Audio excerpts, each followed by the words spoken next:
Yo, what's good, YouTube? Welcome back to the channel. Welcome back to another reaction video. We got all 32 NFL teams' biggest secret weapon heading into the 2024 season. Let's check this out. For my Ravens, I'm gonna say Trent Simpson, bro. He's gonna be a great replacement for PQ. At least one under the radar player who's not getting that much attention. But hey, these players wouldn't have it any other way. So let's dive into all 32 NFL teams' biggest secret weapon heading into 2024.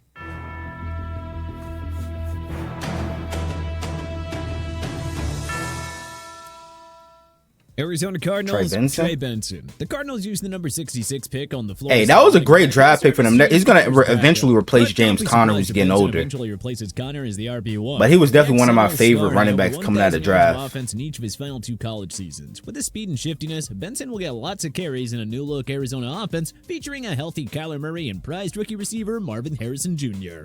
Atlanta Falcons, Darnell Mooney. The excitement in Atlanta's offense. I mean, Darnell Mooney is like, he's decent, but like I didn't really see the hype about him when he was playing for Chicago. He only had like what, 1,000 receiving season, and I understand he's on the Chicago Bears, but you know, maybe he will reach his full potential with the Falcons.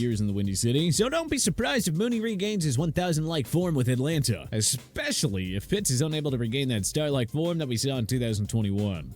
Baltimore Ravens, TJ Tampa. The Iowa State corner was supposed to be gone by the second. Yeah, I don't know how he fell to us in like late in the fourth round at that, bro. It was damn near the it was damn near the fifth round at that, nigga. Fell to Baltimore in round 4. Yeah, 6'1", 190. He gonna make everybody regret that shit too. With Marlon Humphrey, Marcus Williams, like our secondary, we got the best secondary in the league. Like, come on now. Rock solid cover corner. And then we signed Bo Brady, who was an undrafted free agent out of Maryland. And then shit, we might even sign Justin Simmons too. The Bills' 2022 fifth-round pick had a stellar sophomore season. He carried them in the playoffs last year, like the receiving core. Keon Coleman and Curtis he was the only one really doing shit. Josh Allen's top two wideouts, because Diggs is not, you know what I'm saying, his normal self. Already has established chemistry with he looked washed in the playoffs last year. As the new WR1 or number 2 receiver in Orchard Park. Carolina Panthers, Jonathan Brooks, Adam Thielen, Xavier. Is he going to be able to start this year? Because I know he tore his ACL last year. Set of weapons. But we're also bullish on rookie Jonathan Brooks, who should get his fair share of touches. The 207-pound back can at least expect lots of action in goal-to-go situations as both a runner and pass catcher, making Brooks a potential sleeper to target in your fantasy leagues. Chicago Bears, Tyreek Stevenson. He played really good last year. Rookie corners, but he made up for it with excellent plays on the ball. Stevenson had 4 interceptions, 16 pass breakups, and 2 forced fumbles in year 1. Stevenson can only improve in coverage. In the presence of Pro Bowler Jalen Johnson and young safety Jaquan Brisker means don't forget about Kyler Gordon. With elite ball hawking skills, Stevenson could make the jump to All-Pro in year 2. Cincinnati Bengals, Cam Taylor Britt. Hey, Cam Taylor Britt is solid too. Year, but an inevitable turnaround starts coming from a Baltimore Ravens fan. Corner Cam Taylor Britt. Britt had 4 interceptions and 1 pass breakups in 2023, and according to Pro Football Reference, he allowed just a 56.7 completion percentage and a 78.0 passer rating when targeted. This is the year for Taylor Britt to make the jump to superstar level. If he builds off of last year, the Bengals should reassert themselves as the Kansas City Chiefs' main challengers in the AFC. Cleveland Browns, Martin Emerson. Oh yeah, Browns' elite defense. He was really good for them last year, especially in the games that we played against them. Smith, Juan Thornhill, etc. Well, don't sleep on third-year corner Martin Emerson Jr., who might actually supplant Denzel Ward as the Browns' main shutdown corner. Damn. Was low-key lights out last year with 4 interceptions and 14 pass breakups. Per PFR, he also didn't allow a single TD in coverage and allowed a 46.8 completion percentage and opposing passer rating of 46.3 when targeted. That right there is the definition of secret weapon if we've ever seen one. Can't wait to see what the kid has in store for year 3. Dallas Cowboys, Jalen Tolbert. I mean, he has barely seen the field for like his first couple seasons. But that's got to change here in 2024. But now they have no choice but to have him on the field. You know what I'm saying? Now that Michael Gallup is gone, Brandon Cooks is getting older. I'm hoping my boy Kevontae Turpin can see the field this year. Brandon Cooks. Tolbert's game is like, bro, that's his whole game. He's not just a return guy. He won USFL MVP like 2 years ago, 2-3 years ago, my nigga. Number 2 receiver behind Lamb. Denver Broncos, Marvin Mims Jr. Mims Jr. saw limited action on offense as a rookie last year, but he still tallied 22 receptions for 377 yards and a touchdown. The Oklahoma product, I mean, they pretty much have no choice too now that Jared Jeudy is gone, and we've been hearing rumors about Cortland Sutton potentially getting traded as well. Mims Jr. should get every chance to vie for the Broncos' #1 receiver role with Jerry Jeudy long gone. Mims is well suited for Sean Payton's quick strike offense, and he's in good position to produce early with opposing teams, mostly focusing on Cortland Sutton.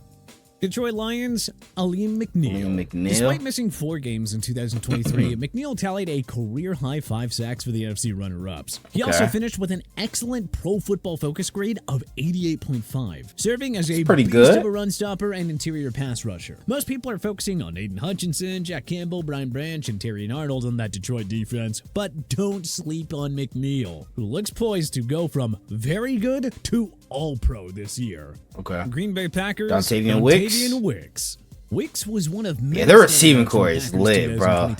I like their receiving core. Receptions for 581 yards and 4 touchdowns. Jaden Reed, and all of them are under the age of 25, I believe, too. Supplant him as Jordan Love's new go-to guy, especially if Christian Watson again struggles to stay healthy.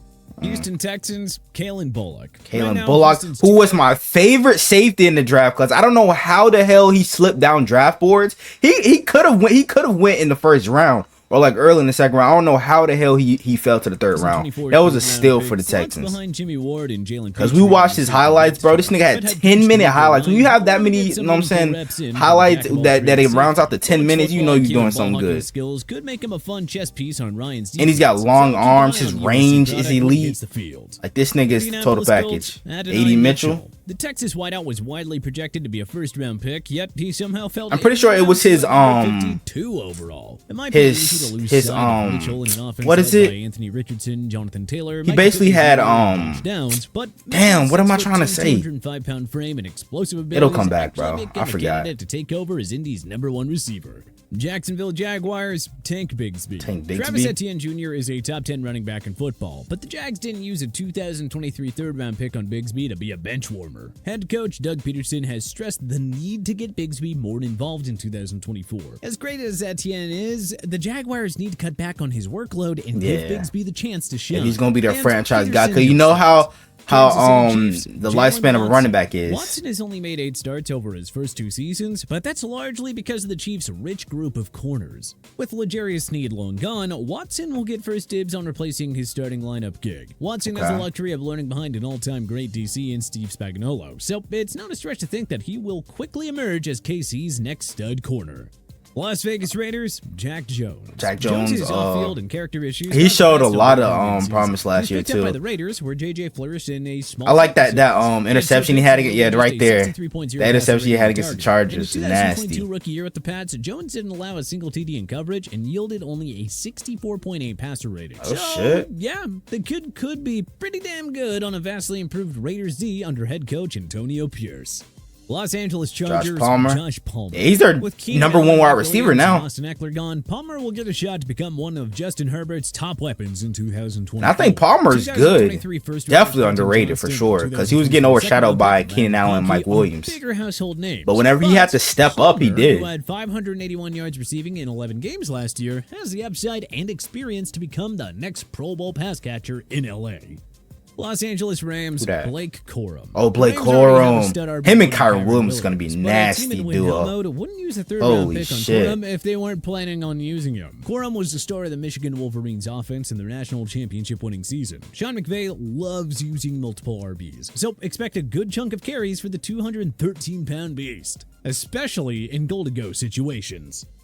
Miami Dolphins, Jonnu Smith. Tyreek Hill, Jalen Waddle, Raheem Mostert, and Devon Achane get all the attention as Tua Tagovailoa's main weapons, but newcomer Jonnu Smith could also be in line for another year after a superb 55-82 and 3 stat line on a rush-first Atlanta offense last year. Smith will get his fair share of targets from Tua, especially in the red zone. New Orleans Saints, Juwan Johnson. Johnson missed 4 games in 2023 and thus was unable to build off a stellar 2022 season that saw him post a stat line of 65, 508, and 7. But with no clear-cut number 2 pass catcher to complement Chris Olave, this feels like the year where Don't sleep on Rashid Shaheed now. A star in New Orleans. Rashid Shaheed is solid. New OC Clint Kubiak, like his father Gary, loves featuring TES in his offense. So maybe this is where Johnson stays healthy and becomes the new star tight end in New Orleans. Bro, what is up with tight ends hurdling, nigga? 3 years. New York Giants. Wan'Dale Robinson. Robinson showed signs of growing into a star in 2023 by tallying 79 receptions for 525 yards and a touchdown. The arrival of can't-miss rookie wideout Malik Neighbors will greatly open up the Giants' offense and force Daniel Jones to throw it more. Now that Saquon Barkley is gone, that could open the door for the lightning-quick Robinson to break out in year 3 and truly assert himself as a future star in the Big Apple. Okay. New York Jets, Alan Lazard. Lazard's first Bro, year Alan with the Lazard Jets is was a mid, disaster, nigga. He is mostly mid. because he I'm didn't sorry. have Aaron Rodgers. Well, Lazard's old pal from Green Bay is You should have put Malachi Corley in this again. instead of Garrett Alan Wilson, Mike Lazard. Williams and Breece Hall are getting all the love as Rodgers' main weapons, but he's got the most chemistry with Lazard, who could very well put together a career year if Rodgers stays healthy. Philadelphia Eagles, Nakobe Dean. Dean started out 2023 as a starter on He's got to stay healthy. Only be limited to 5 games because of multiple injuries. Yeah. So the Georgia product That's been his biggest problem so far. 2023. The arrival of new DC Vic Fangio should help Dean, who will get an expanded look in Philly's loaded front 7 featuring Jalen Carter, Jordan Davis, Bryce Huff, and Josh Sweat. Pittsburgh Steelers, Roman Wilson. The Steelers have a long history of finding stud wide receivers after round 1. George Pickens Roman Wilson is very underrated too. And I don't know why. I guess because Michigan was a run-first offense, but Roman Wilson is very good. Deontay Johnson trade. The Michigan product had 12 receiving TDs on a rush-first Michigan offense last year. So we're excited about his potential on a new-look Pittsburgh offense that added Russell Wilson and Justin Fields at QB. San Francisco 49ers. Juwan Jennings.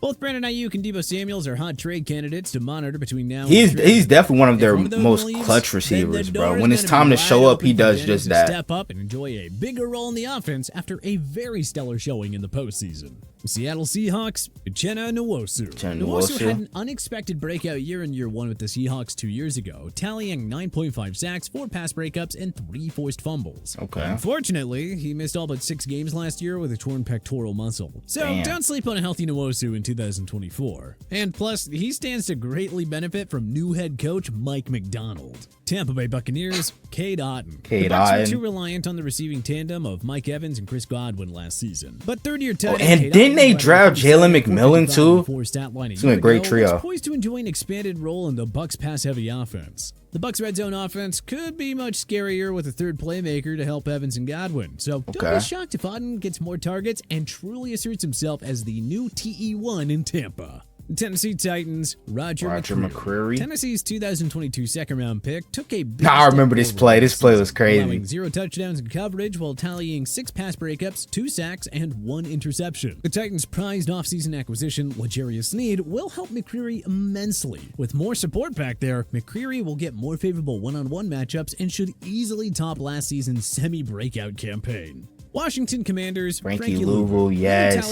Frankie Louisville is so underrated, bro. Over his last 2 seasons. One of those hybrid linebackers. With more support around him in DC, not to mention the arrival of defensive mastermind and head coach Dan Quinn, Louisville could easily put together a career year in 2024. At the very least, he'll be another serviceable pass rusher alongside Deron Payne and Jonathan Allen. But who do you think is the NFL's ultimate secret weapon heading into 2024? Let us know in the comment section below. If you like this video and learned a thing or two, clicking the like button helps out a ton. And hey, we appreciate it. If this is your first time coming around to TPS, hey man, what do you guys think? Y'all let me know down in the comments below. Hope you guys enjoy. If you guys like, comment, subscribe to the channel if you're new. Turn on post notifications, get notified whenever I drop another banger video. We're on the road to 300 subs. Help me get there for more banger NFL content like this. So without further ado, I'm out.